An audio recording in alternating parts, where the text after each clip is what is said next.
Olá, vamos gravar essa aula. Por que eu falo gravar essa aula? Porque aqui é continuidade de uma live. Eu fiz a live sobre discussão de questões de máquinas síncronas do Corpo de Engenheiros da Marinha e do EAO-EAR. Só que as questões do Corpo de Engenheiros da Marinha são muito grandes. A live teve mais de 2 horas e meia. Eu preferi, no meio do caminho, dizer o seguinte: ó, uma das questões eu não vou fazer aqui ao vivo para não ficar muito longa. Até já fiz lives de 3 horas e pouco, 3 horas e meia, e assim vai. Só que é exaustivo.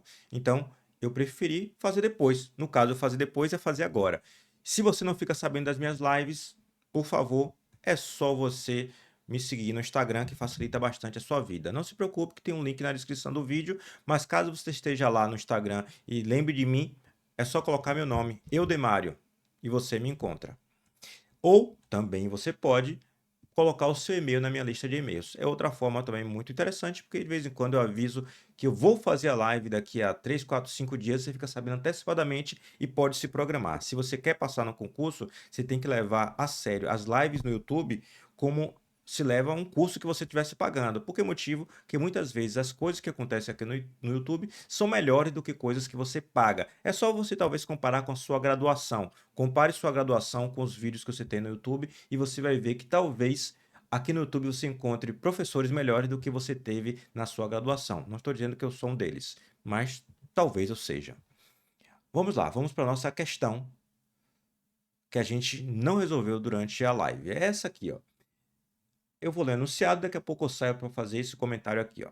Um tubo gerador síncrono de polos lisos. O que é polos lisos, professor? É o gerador de rotor cilíndrico. A gente trabalhou anteriormente com rotor de polos salientes, mas a própria questão disse, não, considere XD igual a XQ, ou seja, aproxime por polos lisos. Afinal de contas, resolver questões de polos salientes é muito complexa, são questões muito complexas e já são complexas o suficiente as questões de polos lisos. Então a banca fez certo em colocar polos lisos nas questões e não polos salientes para não complicar demais, porque senão a prova ficaria com excesso de complexidade. Trifásico opera em paralelo com barramento finito, opera em paralelo é ligar ligado ao barramento ligar conectado a alguma coisa, no caso, em paralelo com a rede elétrica, né? E barramento finito só quer dizer que no ponto de conexão, a tensão tem magnitude e frequência fixas, independentemente da potência que esse gerador esteja injetando na rede, ou seja, tensão fixa. E tem os seguintes dados: tensão fixa em magnitude e frequência. E tem os seguintes dados nominais: potência 12 MVA, tensão 13,8 kV. A tensão é de fase ou de linha, professor? Máquina trifásica é sempre dado o valor de tensão de linha, exceto se dito o contrário. Não dito nada, é de linha. Frequência 60 Hz. Rotação 3.600 RPM. Olha, você já sabe automaticamente que com a frequência de 60 Hz e uma rotação de 3.600 RPM, essa máquina é de dois polos. Essa conta tem que ser feita de cabeça e você não pode ter dúvida se quer fazer um concurso de tão alto nível quanto o do Corpo de Engenheiros da Marinha. Conexão em Y. É muito comum que apareça em Y, porque a gente quer tipicamente aterrar esse ponto neutro nos geradores. Então, mesmo os geradores de menor tensão são conectados em Y. Os de grande tensão sempre são conectados em Y, então isso é padrão, tá tudo certo, tá tudo ok. E aqui surge a questão polêmica: cosseno igual a 0,8 indutivo. Deixa eu só sair para poder fazer o comentário e já volto. A banca considerou a corrente atrasada e, portanto, o gerador sobreexcitado. Olha só o que a banca fez. Isso aqui é comum. A SES Gran Rio também fez isso em questões. Por isso, inclusive, que eu já dei ênfase a você que está fazendo o meu curso do EAO-EAR, que a banca referência é a SES Gran Rio. Então, eles erram de forma iguais às bancas de forma geral. E note, as bancas erram, mas os livros não se metem a cometer esses erros. Por que motivo? Nos livros, dou como referência o Fitzgerald e o PC100, por exemplo. Se faz o seguinte, olha, fator de potência atrasado, corrente atrasada. Fator de potência adiantado, corrente adiantada, em relação à tensão. E não tem polêmica, atrasado ou adiantado, está tudo ok. No caso motor, que não é o caso da questão, a questão é sobre gerador, mas no caso motor, corrente atrasada, fator de potência indutivo e, portanto, o motor consome potência reativa e opera subexcitado. Sim, você tem que saber máquinas síncronas para poder discutir essas questões aqui, que elas são complexas. Fator de potência adiantado, a máquina opera fornecendo potência reativa ou opera capacitivamente e opera sobreexcitada. Nenhuma polêmica. Aí vem o caso gerador. No gerador, a gente já bem viu nas questões anteriores e nos cursos de máquinas básicos que você já fez, que a gente inverte o sentido da corrente e aí passa a ter uma definição diferente. O fator de potência atrasado, a máquina fornece potência reativa e opera sobreexcitada. Vou colocar aqui duas palavras, ó. Fornece potência reativa e opera sobreexcitada. Vou deixar só o sobre aqui, que é sobreexcitada. Se a máquina opera com fator de potência adiantado, a máquina consome potência reativa e opera subexcitado. O que é que os livros fazem? Eles só falam fator de potência atrasado e adiantado, e assim não tem polêmica. Note, atrasado é sempre atrás, adiantado é sempre na frente. Aí a banca vai e faz o seguinte, fator de potência indutivo. Ela diz, fator de potência indutivo com corrente atrasada, mas ao mesmo tempo a máquina está fornecendo potência reativa, que é algo que, pelas nossas definições, vai ser feito pelo capacitor. Note como usar isso aqui é algo que você tem que memorizar. Você vai dizer que, mesmo no caso do gerador, atrasado é fator de potência indutivo. E adiantado é fator de potência capacitiva. Você vai dizer porque a banca pede isso, ela usou isso no passado. Mas note como isso não tem sentido. Se a máquina opera com fator de potência atrasado e a palavra que ele usa é indutivo para fornecer potência reativa, então você tem um gerador. Vou botar aqui em cima mesmo. Vamos botar assim, ó. Um gerador que opera, segundo ele, com fator de potência indutivo,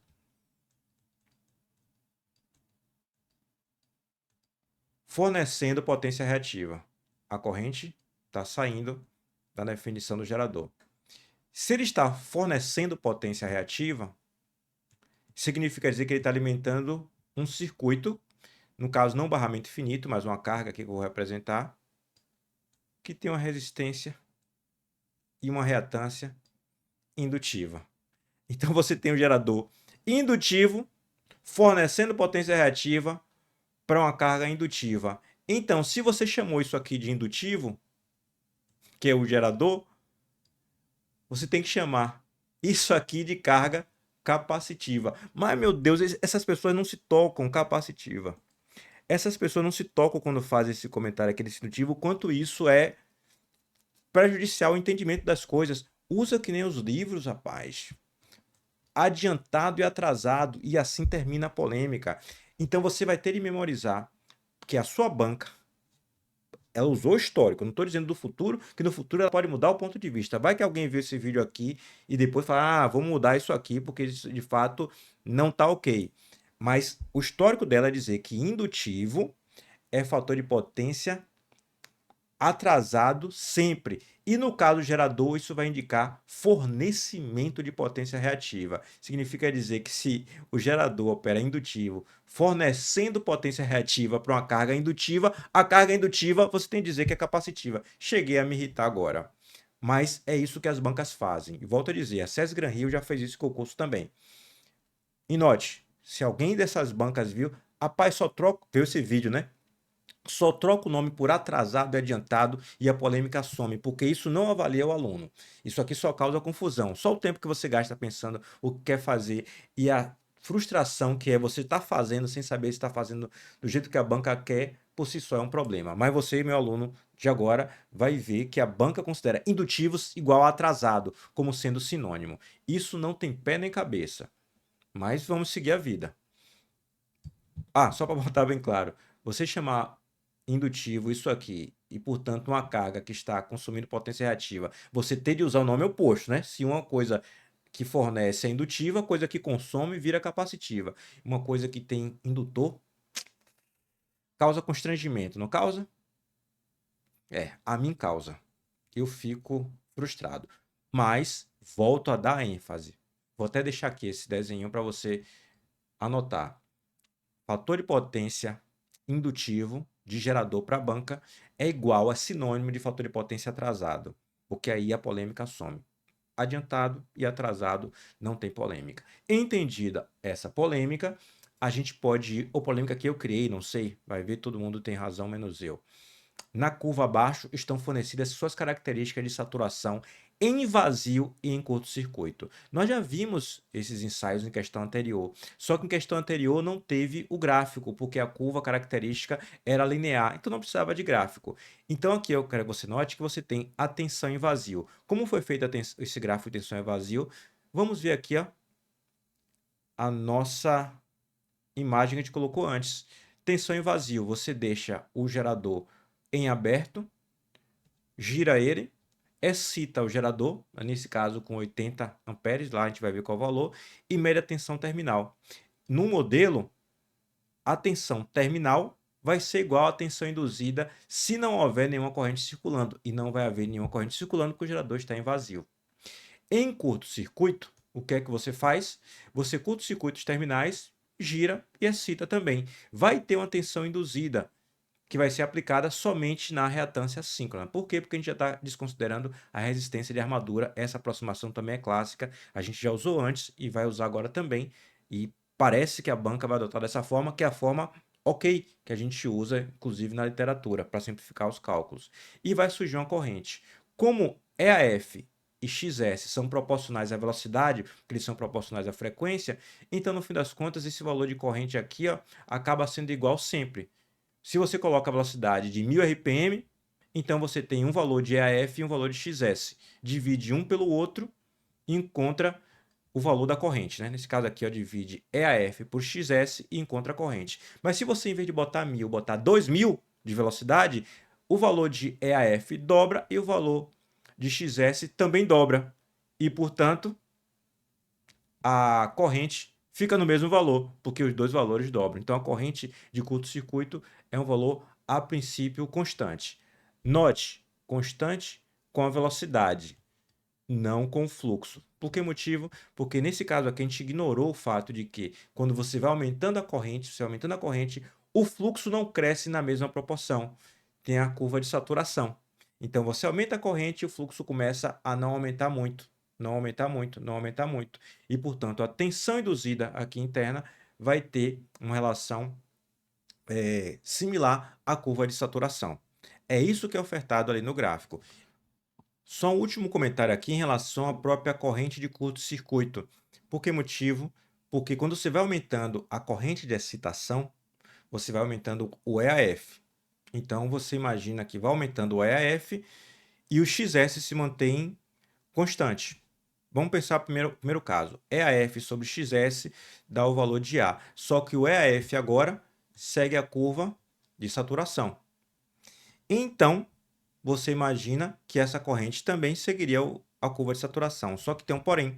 Quando você faz esse ensaio de curto-circuito, você dá um curto-circuito nos terminais do estator e o estator, a armadura, cria um fluxo em oposição e a máquina acaba não saturando. Então, no final das contas, o núcleo magnético acaba não saturando durante o ensaio de curto-circuito. Por isso você vai ver daqui a pouco, quando a gente voltar para a questão, que a forma de onda da corrente é linear e não segue o padrão da saturação, porque no fim das contas não vai haver saturação no fluxo magnético no ensaio de curto-circuito. Feitos esses comentários, que são só coisas a mais que podem surgir no futuro, mas que não exatamente a questão cobrou de forma direta, mas a informação está aqui. Tem um monte de informação dada que, se você for ignorante, você segue adiante e resolve a questão. Mas pode ser que numa questão futuro caia exatamente essas informações. Por que motivo a curva é linear e não segue um padrão de... A curva de corrente de curto-circuito é linear e não segue o padrão da tensão? Por que será? Pronto, agora você conseguiria justificar. No ensaio de curto-circuito, existe uma corrente em oposição uma corrente que cria fluxo em oposição ao fluxo do rotor e, portanto, a máquina não satura. Então, a curva fica linear. Entendido isso, a gente pode seguir adiante para entender a questão. Especifique as condições necessárias e suficientes para a sincronização do turbogerador ao barramento infinito. Deixa eu só criar mais uma página para a gente escrever aqui, ó. Quais são as condições necessárias para que exista... Deixa eu ver se é só isso que ele pede. Só as condições necessárias.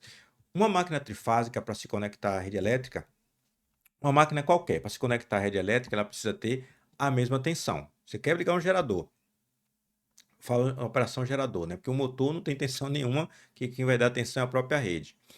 Para você conectar um gerador na rede elétrica, você vai ter que ter a mesma magnitude de tensão. Magnitude de tensão. Magnitude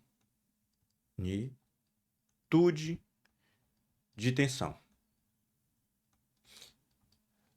Por que motivo? Porque se você tem duas tensões diferentes e no meio do caminho entre a rede elétrica, vou botar assim, ó. Acho que posso desenhar, deixa eu desenhar, né? Aqui você tem os terminais da rede. E aqui você tem os terminais do gerador. No meio do caminho você não liga com nada, você liga com alguma coisa, né? Então vou botar uma chave aqui. Pode ser... Considere que é só uma chave, não vamos falar de mais não. Vou botar até mais para baixo para poder usar isso depois. Se você quiser conectar, então você vai ter que ter tensões aqui e aqui iguais. Porque se forem tensões diferentes, quando você ligar a chave, você vai aplicar uma tensão, uma queda de tensão enorme nessa chave e vai destruí-la. Então não tem sentido. Você bota essas duas tensões iguais. No mundo real, o mais próximo possível. Mas deve ser iguais em magnitude. Mas iguais em magnitude é suficiente para dizer que elas são iguais e não tem nenhuma queda de tensão? Não. Por que motivo? Elas têm que ter a mesma fase. As tensões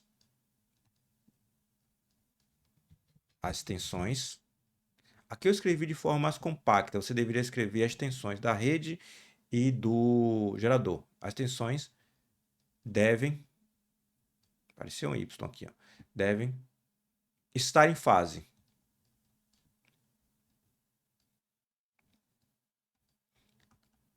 Por que motivo deve estar em fase? Porque mesmo que você tenha 380 volts num lado e 380 volts no outro, não é garantia nenhuma que você não tenha um ΔV. Por que motivo? Porque se essa aqui tem fase 0 e essa aqui tem fase 180, uma menos a outra não dá 0. Ou seja, outro valor qualquer. Eu botei 180 só para colocar um valor bem absurdo. Então, é necessário que elas tenham a mesma fase. Qual o próximo critério? É um critério óbvio, né? Não adianta ter duas tensões em magnitudes iguais, fases, na verdade, iguais, elas não podem ter com a terceira condição, se as frequências fossem diferentes, né? Então, elas também têm que ter mesmas frequências. Tensões de mesmas frequências. Tensões de mesmas frequências. Ou de mesma, né? Tensões de mesma frequência.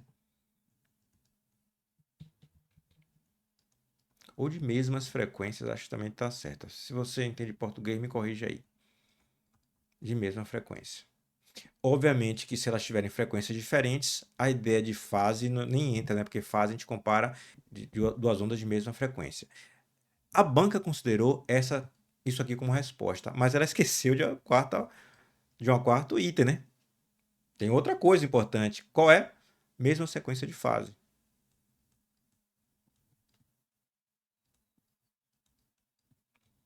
De fase. Aqui é ABC, aqui não pode ser ACB. Obviamente, se aqui for ACB, as tensões em cada um dos pontos já não estarão em fase. Então, a mesma sequência de fase também é considerado o item a ser levado em consideração. Inclusive, de todas as coisas que você faz, a primeira coisa que você faz é avaliar a sequência de fase, para depois você ficar procurando as outras coisas. Mas vamos supor que você esteja fazendo a conexão e o gerador não tem a mesma magnitude de tensão. O que é que você faz? Você excita mais. Porque no fim das contas, quando o gerador ainda está em vazio, a tensão terminal é igual à tensão induzida. Então, o que você faz? Você excita mais o gerador para aumentar a tensão, ou se a tensão estiver acima do valor, você reduz a excitação para reduzir a tensão. As tensões devem estar em fase. Se elas não estiverem em fase, o que é que você faz? Olha, você tem um gerador que tem um rotor girando. Então, o que você deve fazer é dar uma acelerada breve no gerador e depois volta à velocidade síncrona, para que o campo magnético que induz tensão no estator, ele dê algum salto e a tensão induzida também dê um salto. Então você fica procurando, através de uma pequena aceleração, colocar as duas máquinas não, o gerador, a tensão do gerador em fase com a tensão da rede. Tensões de mesma frequência. Se a frequência não for igual, o que você faz? A frequência do gerador é proporcional à velocidade. Então, se a frequência está maior, o que é que você faz? Você diminui a velocidade. Se a frequência está menor, você aumenta a velocidade do gerador. Mesma sequência de fase é você fazer a medição para identificar a sequência de fase ABC nas duas. Aí você faz a identificação, inclusive antes. São essas as 4 condições. A banca não colocou essa quarta como opção, mas você tem que escrever porque você é meu aluno e não quer correr risco. Porque se alguém escrever, o gabarito depois muda, viu? Tem disso. Alguém, na hora que fez a questão, acabou falhando, não colocando. Mas depois que viu as respostas, viu, opa, várias pessoas escreveram a mesma sequência de fase e sim, na literatura está lá. Então, o gabarito muda e você acaba se dando mal. Escreva de forma completa. Pronto, o item A fizemos. Determine a reatância síncrona da máquina em valor por unidade e seu circuito equivalente por fase. Vamos lá. Reatância síncrona da máquina. A gente vai fazer da mesma forma que a gente já fez antes. A você que está vendo essa gravação, aí não tem o que fazer, porque no final das contas a gente discutiu isso antes. Mas eu vou rediscutir de forma breve, porque aqui envolve já outras coisinhas mais. Deixa eu pegar a questão. Opa, o que foi que a gente fez antes? Para achar a reatância síncrona, a gente usou o EAF sobre o IACC. O que a gente precisa é ter em mente que a reatância síncrona no ensaio de curto-circuito, ela depende da corrente de curto-circuito e depende da tensão induzida. Olhe, é uma reatância com a tensão aplicada a EAF. Então aqui o que vale é a lei simples, né? Tensão é igual a reatância vezes corrente. A única diferença que a gente tem na jogada aqui é a saturação. Então a gente precisa ter em mente que a gente tem que fazer algum tipo de análise adicional. Vamos escrever então essa equação lá embaixo. Olha, cadê aqui? Pronto, chegamos. Item B, já está aqui. Ó. Então, XS vai ser igual ao EAF do ensaio a vazio sobre o IAS do ensaio de curto-circuito. Então, vamos olhar no gráfico para a condição nominal. A condição nominal, a tensão é 13,8 kV. Aqui a gente vai ter de usar o olho. 10 e aqui tem 15. Então dá para ver que é 10, 11, 12, 13, 14. Aqui seria o 14. Então, o 13,8 para mim é algo mais ou menos aqui, ó, nesse ponto. Deixa eu fazer a marcação para ficar melhor para você ver, ó. Fazer a marcação em amarelo, ó. Opa. Aqui, ó. Algo aqui. Assim. Pronto, aí ficou melhor para você. Ao fazer isso, eu identifico que aqui é 100 e aqui é 200, né? Então é 100, 120, 140, 160, 180, 200. É de 20 em 20.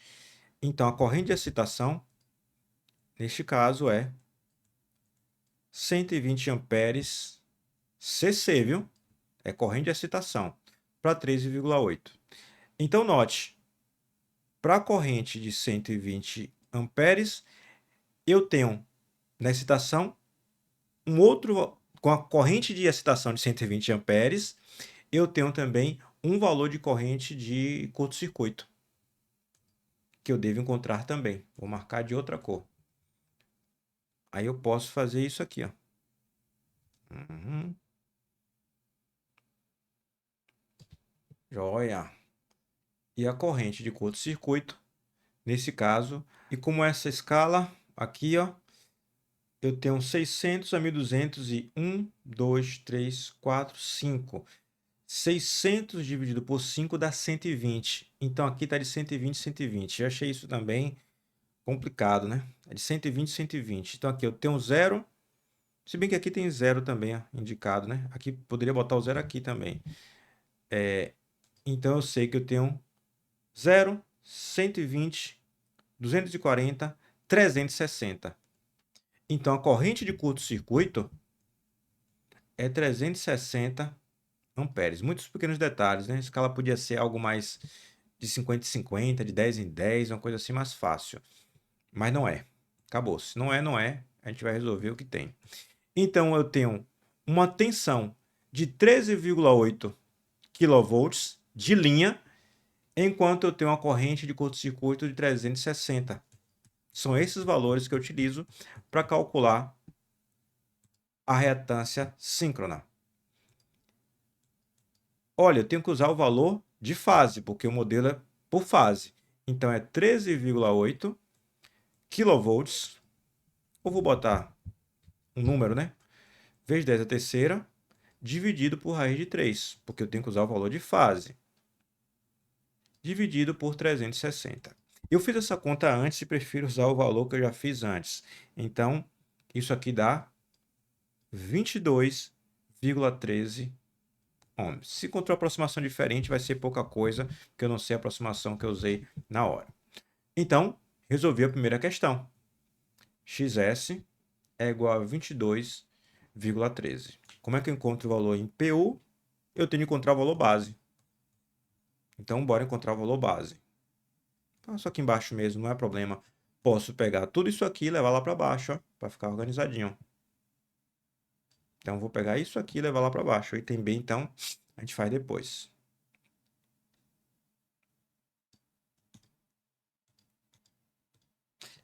Como é que eu encontro o valor base? Z base é a tensão base, valor de linha, em kV sobre a potência base, em mega. Tensão base é 13,8 kV, então eu só escrevo 13,8. E a potência base é a nominal, 12 mega. Só escrevo 12. Se ficou na dúvida, a gente volta aqui, ó. 12 MVA, 13,8 kV. Ao escrever da forma como a gente escreveu, a gente sabe que o 10 a terceira do quilo, quando ficar ao quadrado, vai cortar com 10 a sexta daqui de baixo. E o valor da impedância base vai ser igual a 15,87 ohms. Pronto. O XS em PU vai ser igual a XS na unidade natural sobre Z base.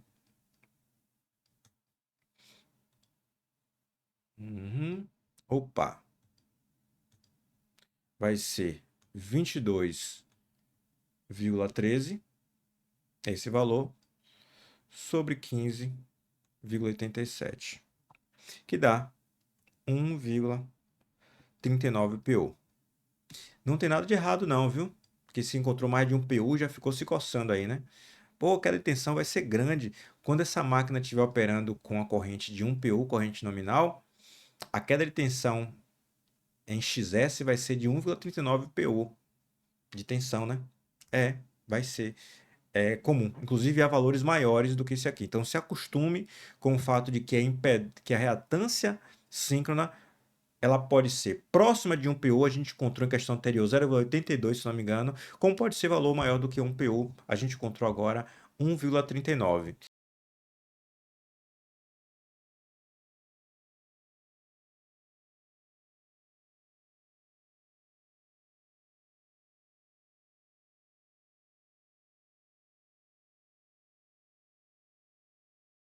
Vamos para a próxima. Vamos saber o que é que quer no item C.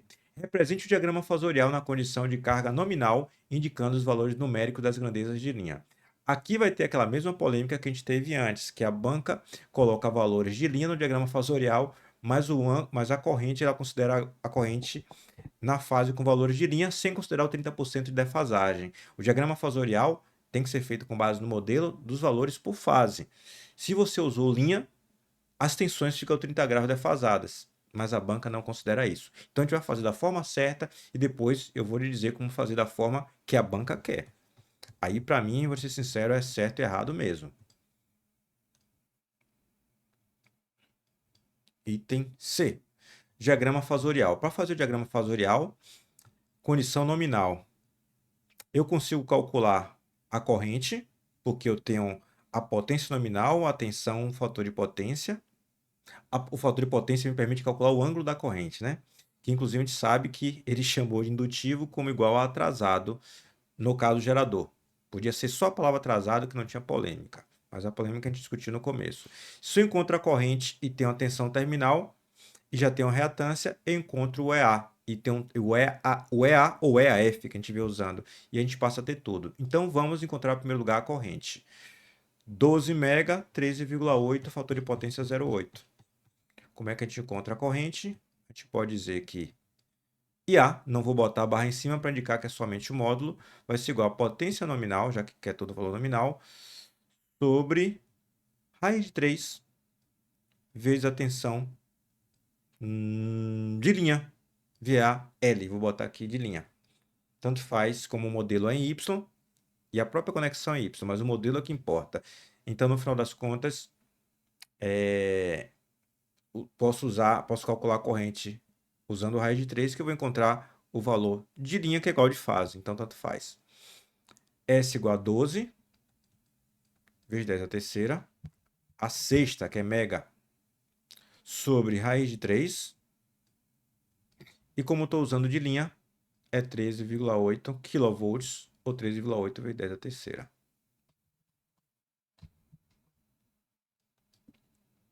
Pronto. Vou usar o valor já calculado antes por mim, que dá 502, não estou na frente, 0,04. Vou botar aqui já que eu coloquei no papel antes. Θ e A, o ângulo da corrente. Indutivo no gerador para ele é atrasado, então é menos arco cosseno do fator de potência, que é 0,8. Esse fator de potência é um valor clássico, menos 36,87. Esse valor você tem que ter na cabeça do de 0,8, o cosseno e o seno. O seno seria, desse mesmo ângulo, seria 0,6. Então, eu já tenho um fasor IA. O fasor IA, com a barrinha em cima, vale 502,04 com um ângulo de menos 36,87 graus, isso em amperes. Entendido isso, a gente pode calcular o EAF. Vou colocar aqui o modelo de novo, aí você já tem que ter isso de cabeça. Aqui, ó, XS, vou botar até o J, mais menos VA, e a corrente saindo. Então, EAF vai ser igual a JXS e A mais VA. EAF, fasor EAF é igual a JXS, a gente já calculou. JXS, XS é 22,13. Por que motivo eu fiquei na dúvida? Porque é comum que ele peça a reatância em PU e é comum que a gente faça todas essas contas em PU também. A banca não explicita a unidade que ela quer. Se ela não explicita, ela não pode reclamar. É essa a questão. Mas de vez em quando ela coloca umas respostas em PU, outras respostas em volt, e não tem problema nenhum, porque ela não explicitou o que ela quer. 22,13 ohms e A, que a gente acabou de encontrar, esse valor aqui. Eu vou dar uma de preguiçoso e vou copiar. Opa, copiar, né? Tá aqui. IA mais VA. VA, esse é o valor de linha, então é 13,8 vezes 10 a terceira sobre raiz de 3. Vou botar uma posição mais central aqui. E esse tipo de conta não vale a pena eu ficar fazendo, né? Então, essa conta dá igual a EAF igual a 17.121,3 com um ângulo de 31,27 graus. Aqui a gente tem que prestar atenção numa coisa que vai ser cobrada a você em algum momento e eu tenho que ficar atento. Isso aqui, volto a te lembrar, que é o ângulo de carga, o ângulo de potência. Então é sempre bom fazer as contas logo com os valores para encontrar o fasor, porque de vez em quando esse valor é muito relevante, ele já está encontrado e é uma forma boa de se fazer as contas também. Deixa eu criar só mais uma página, usar esse jeito que eu estou usando. Então pronto, eu tenho o EAF.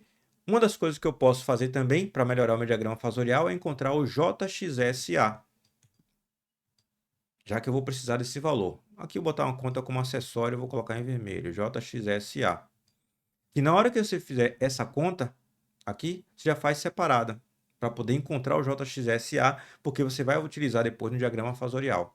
Então, o JXSA é igual a J 22,13, só vou escrever o que está em cima, vezes a corrente 502,04 com um ângulo de menos 36,87 graus. Isso deu igual a 11.119,0. Eu quero que você note que se você fizer as contas, de vez em quando você vai encontrar coisas levemente diferentes, porque às vezes eu não faço a conta com esses valores, eu faço na calculadora considerando umas casas decimais. Aí depois eu uso o valor da calculadora que tem umas casas decimais e você está vendo aqui às vezes um valor já aproximado. Então essas diferenças são básicas. Então eu posso fazer meu diagrama fasorial com base nessa equação. Primeira coisa que eu represento é a referência, que a referência é VA, que vale 13,8 vezes a raiz de 3. Então, vou representar aqui ó, o VA. Aqui o VA, 13,8 vezes a raiz de 3. Sobre a raiz de 3, desculpe. Então, esse é VA. Que eu sei que dá... Ah, eu fiz a conta? Não, não fiz, né? VA, não fiz, faço agora. Isso é de menos. Até sei mais ou menos de cor. 13.800, raiz de 3. Dá quase 8K. Dá igual a 7.967,4 volts. Agora eu tenho que indicar a corrente. A corrente vale 502,04 com ângulo de menos 36,87. Vou indicar aqui a corrente em verde. Então, a corrente com ângulo de menos 36. Opa, botar dessa forma.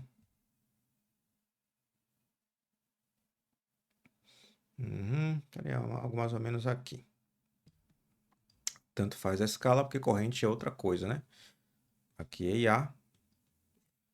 Esse ângulo aqui, ó, menos 36,87 graus. E esse módulo aqui está indicado em cima, não vou indicar tudo aqui não. 502,04. Agora eu sei que J, ou melhor, XS e A estaria em fase, mas tem o J multiplicando que der fase 90 graus. Então, no fim das contas, o JXSA, que vale 11.119 com ângulo de 53, vai estar 90 graus. E a gente esperava, de fato, que tivesse 90 graus. Então, ele vai estar aqui, ó. Olha só. Opa. Opa. Agora, um ângulo de 53. Aqui seria mais ou menos 45. Vou considerar aqui 53. 11.000 é maior do que 7.900, né? Quase 8.000. Então, tem que ser maior do que o VA. Então, eu vou considerar aqui. Não tem uma escala perfeita, mas está ok. Pronto, tá aqui. Esse é o valor de J, XS e A. Esse ângulo aqui, ó, considerando aqui como base, é o ângulo de 53,13 graus. E aqui posso deixar bem claro que o módulo não vou indicar não.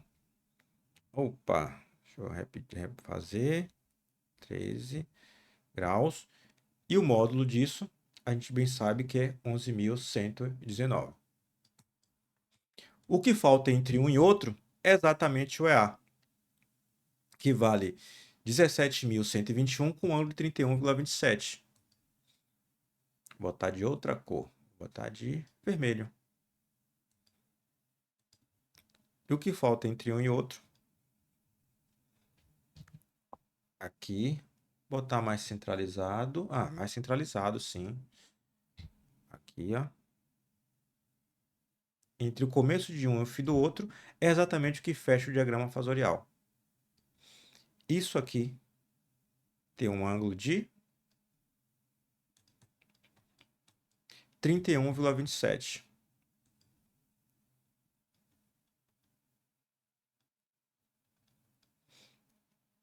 E isso aqui é o EAF.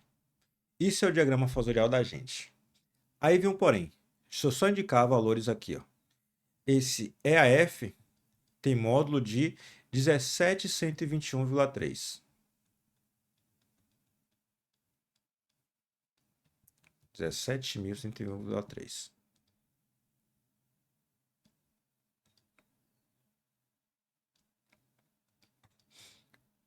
Esse aqui tem módulo, vou indicar 11.119 volts. O VA está aqui indicado também com esse módulo. Isso aqui é o diagrama fasorial que a gente conhece. A banca não quer só isso.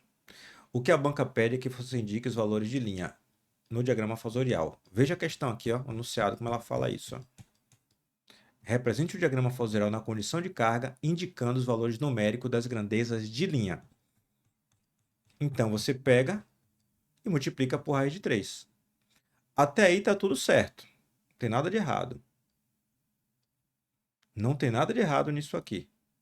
O problema é, você acabou de indicar os valores de linha, mas ao fazer a indicação de valores de linha, os valores de linha são raiz de 3 vezes maiores, mas defasados de 30 graus.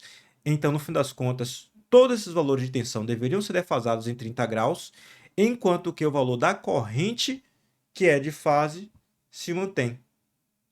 E ela não, ela mantém a corrente com o mesmo ângulo de menos 36,87. É a existência dessa corrente aqui no diagrama fasorial que faz com que ele, ao representar os valores de linha, estejam errados. Se você tirar essa corrente, esse diagrama fasorial está todo certo. Valores de linha, tudo ok, porque todos são defasados em 30 graus, porque são valores de linha em relação de fase. A grande questão é que essa corrente, quando foi indicada porque ela está a menos 36,87 de VA, que é um valor de fase. Ao multiplicar por raiz de 3, o que a gente encontra é o EAF de linha, essa queda de tensão de linha e o LA de linha. Mas o IA de linha e o de fase, eles são iguais, eles se mantêm. Você entende? Então, esse 30 graus que não foi indicado é o que torna isso aqui errado. Antes de encontrar o valor em PU, o que é que eu vou fazer? Eu vou te mostrar aqui a resposta da banca. Essa é a resposta da banca. E eu quero que você veja que ela multiplicou tudo por raiz de 3. Ó, 31,27.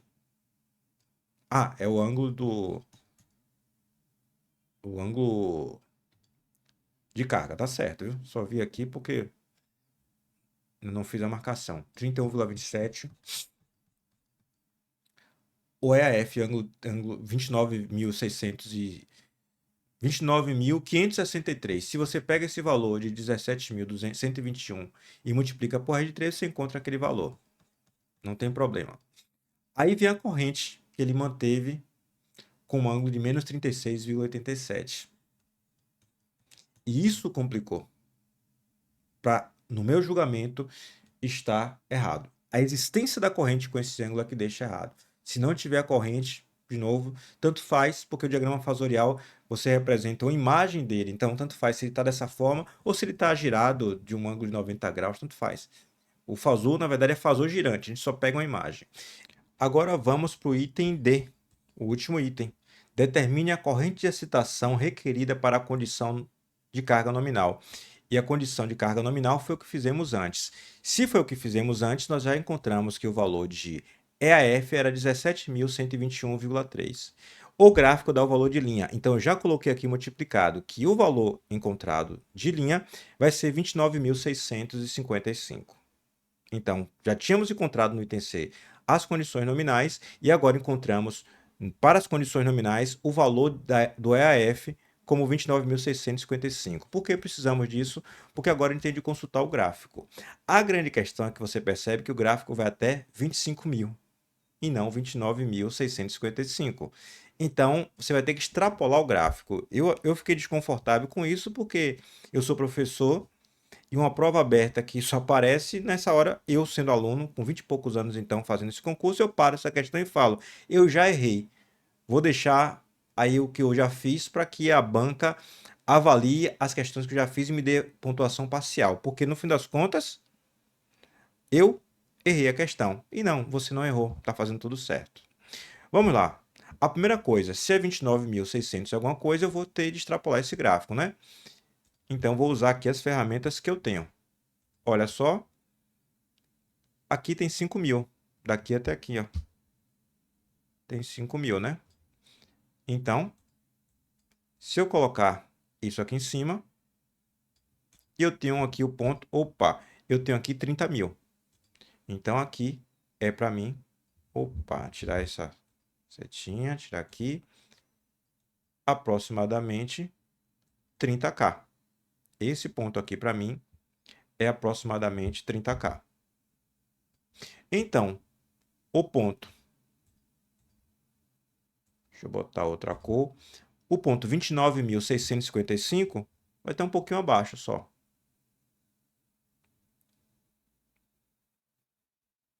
Vai estar assim. Esse é o ponto. Mas a grande questão é que a curva EA, o EA de linha, ela para antes em 20.000. E ela já entra aqui na curva de saturação. Que aproximação eu faço?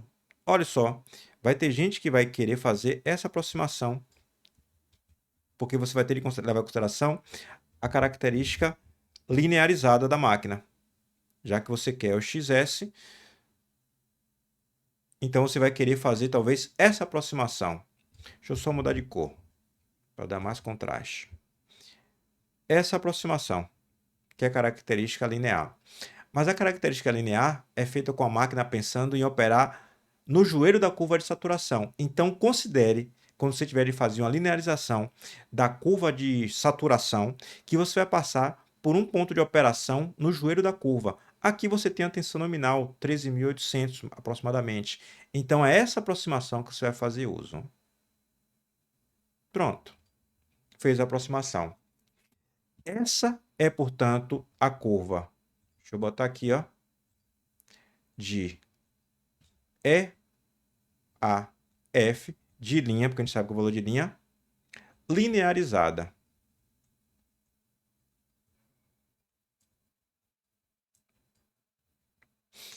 Entendido isso, a gente vai buscar agora o ponto equivalente de excitação.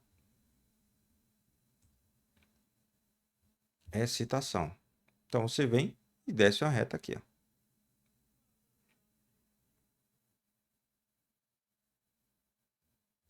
Pronto. Coloquei aqui. Quanto é esse valor? Olha, aqui é de 20 em 20. Deixa eu dar uma ampliada para você enxergar melhor. Aqui embaixo, que agora é o relevante. 200, 220, 240, 260. É mais do que 250 e é pouco mais. 253, 254, 253 porque eu quero que seja, porque minha visão está vendo isso. Então, a minha excitação para mim é 253 volts. Por quê? Porque é isso que eu estou enxergando. Você vai enxergar algo diferente e a resposta que você colocar quando você fizer as aproximações aqui, a banca vai ter de aceitar. Por que motivo? Olha, você podia colocar isso aqui um pouquinho mais para cima e o gráfico tenderia a estar em 260. A banca vai ter que aceitar, dado que sua aproximação está coerente. Ela vai ter, não no sentido de que ela é obrigada a aceitar, porque eu estou dizendo não, viu? É no sentido de que as aproximações em prova aberta, elas devem ser aceitas. Então, no final das contas, aqui, ó, é uma aproximação que parece também ser razoável. Talvez o valor devesse estar um pouquinho mais para cima, porque aqui é 30K, talvez você enxergue um pouco mais. Porque no fim das contas, se é 20 e aqui é 30, não sei, vou deixar esse valor. Você faça a sua aproximação pegando o arquivo e faça o valor que você achar que deve. Eu vou colocar 253. Não vou debater muito sobre isso, não. Aqui foi discussão anterior. Então, aqui é o item D de dado.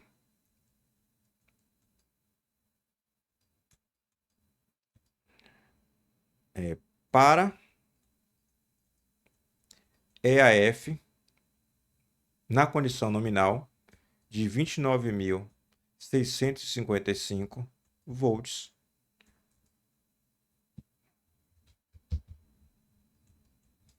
eu posso dizer que IAF é 253 porque eu enxerguei esse valor.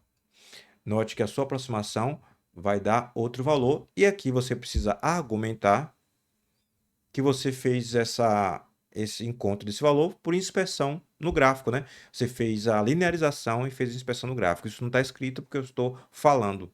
Aqui a gente está fazendo uma aula que é oral também. Então, no fim das contas, olha, temos aqui essa aproximação. E, finalmente, terminamos a questão. Só para deixar bem claro que agora a gente finalizou.